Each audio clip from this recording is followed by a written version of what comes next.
This is our first time event with our STEM Day, and it's in conjunction with the Portsmouth Public Schools Science Department. Well, we're giving our students an opportunity to engage in science, technology, engineering, and mathematics hands-on activities. We brought out all of our STAR-based staff members and our science specialists here for this wonderful event. The kids are just ecstatic about all the stations that they're doing. I can see the excitement on their faces, and we're just happy to be able to engage them as they're going through every station. I like the Hot Wheels station and making some slime.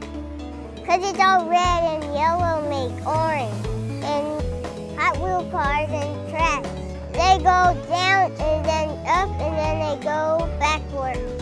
The students are going to take away many different things from this event.